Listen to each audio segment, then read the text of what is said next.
கிறிஸ்துவுக்குள் பிரியமானவர்களே, read by the word YouTube சேனலுக்கு இயேசுவின் நாமத்தில் உங்களை வாழ்த்தி வரவேற்கிறேன். பரிசுத்த ஆவியானவர் மூலமாக நாம் வெற்றியுள்ள வாழ்க்கை வாழும்படியான தியானத்தில் இன்றைக்கு உங்களோடு கூட நான் பேச போகிற காரியத்தின் தலைப்பு, புதிய மனுஷனை தரித்து கொள்ளுங்கள். ஆவிக்குள்ளாக, பரிசுத்த ஆவிக்குள்ளாக புதிய மனுஷனை தரித்து கொள்ளுங்கள். இதற்கு ஆதாரமாக நான் எடுத்திருக்கிற வேத பகுதி எபேசியர் 4 அதிகாரம் 17 முதல். ஆதலால் கர்த்தருக்குள் நான் உங்களுக்கு சாட்சியாய் சொல்லி எச்சரிக்கிறது என்னவெனில், மற்ற புறஜாதிகள் தங்கள் வீணான சிந்தையிலே நடக்கிறது போல நீங்கள் இனி நடவாமல் இருங்கள். அவர்கள் புத்தியில் அந்தகாரப்பட்டு தங்கள் இருதய கடினத்தினால் தங்களில் இருக்கும் அறியாமையினாலே தேவனுடைய ஜீவனுக்கு அந்நியராயிருந்து உணர்வில்லாதவர்களாய் சகலவித அசுத்தங்களையும் ஆவலோட நடப்பிக்கும்படி தங்களை காம விகாரத்திற்கு ஒப்பு கொடுத்திருக்கிறார்கள். நீங்களோ இவ்விதமாய் கிறிஸ்துவை கற்றுக்கொள்ளவில்லை.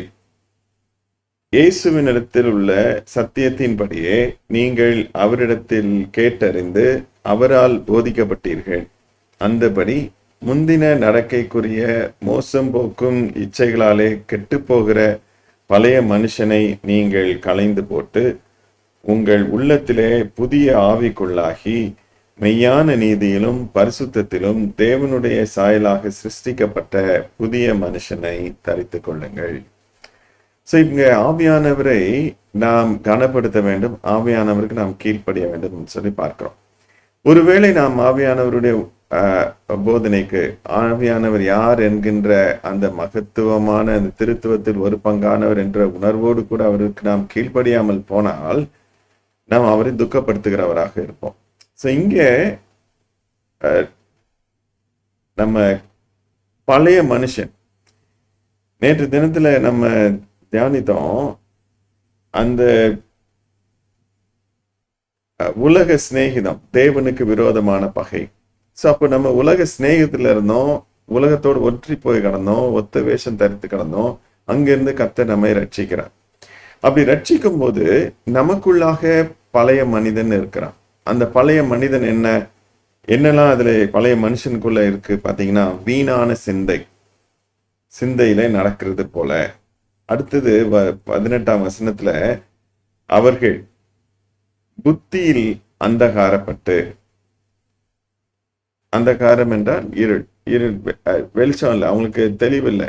அவங்க உலகத்தின் அந்த இருளிலே அவங்க தேவ தன்மையற்ற அந்த அறிவோடு கூட அவங்க நடக்கிறாங்க. தங்கள் இருதய கடினத்தினால் தங்களில் இருக்கும் அறியாமையினால், இருதய கடினம், அதுக்கு மேல அறியாமை வேற இருக்குது.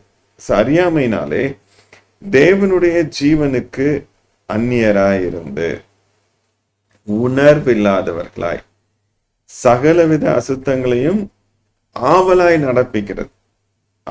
நடக்கிறதுக்கு ரெடி, தங்களை காம விகாரத்திற்கு ஒப்பு கொடுத்திருக்கிறார்கள். சரண்டர் டு தீஸ் திங்ஸ், தங்களை ஒப்பு கொடுத்திருக்கிறார்கள். இந்த நாள் பவுல் அப்போஸ்தலன் சொல்லுகிற இந்த வார்த்தையின் மூலமாக நம்ம எச்சரிக்கப்பட வேண்டியது என்னவென்றால், நான் உங்களுக்கு, அந்த 17 வசனத்துல சொல்ற பாத்தீங்களா, கர்த்தருக்குள் நான் உங்களுக்கு சாட்சியாய் சொல்லி எச்சரிக்கிறது என்னவெனில் அப்படின்னு சொல்லி வராங்க இல்லையா. அதுல புறஜாதியார் வீணான சிந்தையிலே நடக்கிறது போல நீங்கள், அந்த நீங்கள் யாரு? நாம தான், நீங்களும் நானும் தான். இந்த வசனத்தை கேட்டுக்கொண்டிருக்கிற, தியானித்து கொண்டிருக்கிற நீங்களும் நானும் தான். ஏன்னா நம்ம ஆண்டவருக்கென்று நம்மளை அர்ப்பணித்திருக்கிறோம். பரிசுத்த ஆவியான தங்கி இருக்கிற சரீரமாய் ஆலயமாய் இருக்கிறோம். அப்படிப்பட்டவர்கள் இவைகளை நம்ம என்ன செய்ய வேண்டுமா?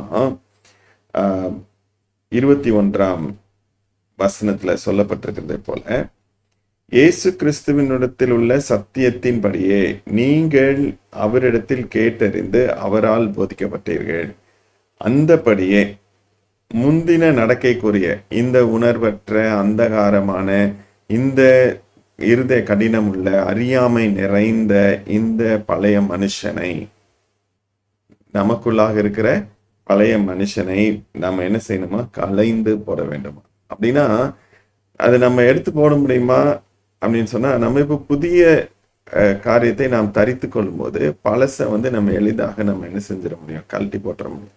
இப்போ ஒருவேளை நம்ம ஷர்ட் அழுக்காயிடுச்சு அப்படின்னா அதை மாற்ற வேண்டும் என்று சொன்னால் பாதி மாற்றுறதில்லை, முழுமையாகத்தான் மாற்ற வேண்டும். அப்போ அதே போல இந்த காரியங்கள்லாம் நிறைந்த இந்த தன்மைகளை உடைய பழைய மனுஷனை நாம் களைந்து போட்டு மெய்யான நீதியிலும் பரிசுத்தத்திலும் தேவனுடைய சாயலாக சிருஷ்டிக்கப்பட்ட புதிய மனுஷனை தரித்து கொள்ளுங்கள். அங்க ஒப்பு கொடுத்திருக்கிறார்கள் அப்படின்னு சொல்லி பழைய மனுஷனை குறித்து சொல்லும் போது ஒப்பு கொடுத்திருக்கிறார்கள் என்று இங்கே வேதம் குறிப்பிடுகிறதை நாம் பார்க்கின்றோம். 19ஆம் வசனத்தின் கடைசி வார்த்தை அப்படியாக சொல்கிறது. இங்க புதிய மனுஷனை தரித்து கொள்ளுங்கள் அப்படின்னா இந்த பரிசுத்த ஆவிக்குள்ளாக புதிய ஆவிக்குள்ளாகி நம்மளால பழைய மனுஷனை கலைந்து போட முடியலன்னா நம்ம தேவனிடத்துல திரும்பும்போது பரிசுத்த ஆவியானவரிடத்துல நம்ம முற்றுமுடிய ஒப்பு கொடுக்கும் போது அர்ப்பணிக்கும் போது அவர் சத்தம் கேட்டு நடக்கும் போது என்ன ஆகும் அப்படின்னா பழைய மனுஷன் நம்மளை விட்டு முற்றிலுமாக அகன்று போவான். இதைத்தான் ரோமர்ல 12ஆம் அதிகாரம் 1ஆம் வசனத்திலே பார்க்கிறோம்.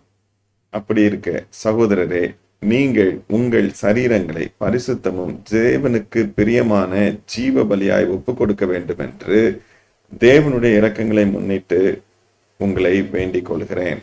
இதுவே நீங்கள் செய்யத்தக்க புத்தி உள்ள ஆராதனை.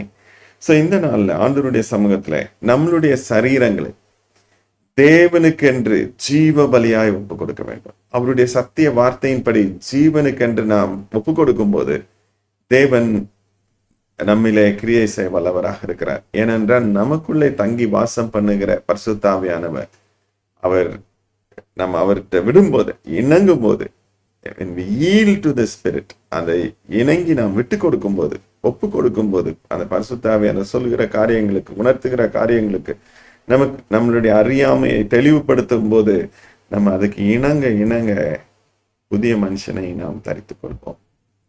கிறிஸ்துவுக்குள் பிரியமானவர்களை, இன்றைக்கு நமக்குள்ளாக இருக்கிற பரிசுத்த ஆவியானவர் நம்மிலே அவருடைய முழு வல்லமையும் கிருபையும் பெருகச் செய்ய வேண்டும் என்று சொன்னார். நம்மளை உபதேசித்து அவருடைய வழியில நடத்த வேண்டும் என்று சொன்னார்.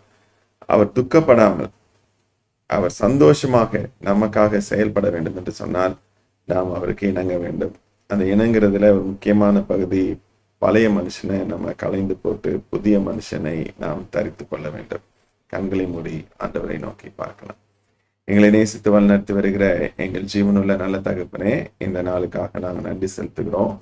உடைய வார்த்தைகள் எங்களோடு கூட தொடர்ந்து பேசட்டும். இப்பொழுது நாங்கள் தியானித்துக் கொண்டிருக்கிற இந்த வார்த்தைகள் எங்களை மறுரூபப்படுத்தட்டும். ஆண்டவரே, நாங்கள் எங்கள் வாழ்க்கையிலே பழைய தன்மைகளை, ஆண்டவரே உணர்வற்ற தன்மைகளை, இருதய கடினத்தை, ஆண்டவரே வீணான சிந்தனைகளை, ஆண்டவரே நாங்கள் களைந்து போட்டு அந்த மனிதனை, அந்த பழைய மனுஷனை நாங்கள் களைந்து போட்டு புதிய ஆவிக்குள்ளாகி ஆண்டவரே நாங்கள் புதிய மனுஷனை தரித்து கொள்ள எங்களுக்கு கிருபை தாரும். எங்கள் வாழ்க்கையை இந்த கரத்தில் ஒப்பு கொடுக்கிறோம். எங்களை முற்றுமுடிய ஜீவ பலியாய் அர்ப்பணிக்கிறோம். எங்களை ஏற்றுக்கொள்ளுங்க, அங்கீகரித்தருங்க. எங்களுடைய வாழ்க்கை உமக்கு ஆராதனையாக இருக்கட்டும். துதிக மகிமையாவும் உமக்கை செலுத்தி இயேசுவின் நாமத்தில் ஏறெடுக்கிறோம் ஜீவனுள்ள நல்ல பிதாவே, ஆமென். God bless you all. தேவனுடைய கிருபை நம்மளை தொடர்ந்து வழி நடத்தட்டும். இந்த தியானம் நம்மளை வெற்றி உள்ள